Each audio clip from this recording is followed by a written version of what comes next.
Who could openly spy on others? The answer is a blind person. This young pianist, to satisfy his curiosity, played the piano in other people's homes and discovered many secrets. Some people didn't like wearing pants, some didn't care for shirts, and some liked not wearing anything at all. The pianist enjoyed these secrets, but he never imagined that pretending to be blind would become the biggest regret of his life. One day, he was invited to play the piano at a wealthy man's house. It was the wealthy man's wife who opened the door.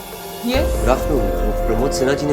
But strangely, she didn't want him to come in. The pianist was confused, but since he had already been paid, he insisted on entering. Once inside, he saw a body lying in the corner, and the piano music stopped immediately. He was terrified and asked to use the bathroom. When he entered the bathroom, he saw a strong man holding a gun. He returned to the piano, pretending to play, while secretly watching the two people handle the body. This time, the pianist was completely scared, but could only continue pretending to be blind. Thankfully, his acting wasn't exposed, and he managed to leave the house safely. The next day, the woman held a funeral for the wealthy man, and the pianist was invited to play. The elderly woman living across the street also attended. She told the police that she had seen a strong man enter the wealthy man's house that day and that he might be the murderer. The woman realized she needed to get rid of the old lady, so she knocked on the elderly woman's door, pretending to be ill. The old lady hurried to get some medicine, but the woman pushed her out of the window on the 10th floor. The pianist saw all of this, but the woman didn't panic. She thought the pianist was truly blind, not knowing that the man was just pretending. However, the woman still felt uneasy and wanted to confirm if the man was really blind. One day, the woman came to find the pianist. He invited her in, offering to give her something to eat. As he turned around, he suddenly saw that a woman was wearing a mask to scare him. He pretended not to see. Then, in front of the pianist, the woman poured poison into his cup. The pianist pretended to stand up and knock the glass over. The woman immediately drew a gun and pulled the trigger, startling the man. But it turned out to be a fake gun. However, the pianist's act was exposed. He began to panic, saying that he would leave the city soon and wouldn't tell anyone about what had happened. The woman seemed to believe him. The pianist thought everything was over, but little did he know, the nightmare had just begun. As the pianist stood up, he suddenly felt dizzy. The woman had poisoned the bread when she entered the room. The man collapsed, unconscious and unaware. Do you think the pianist can escape?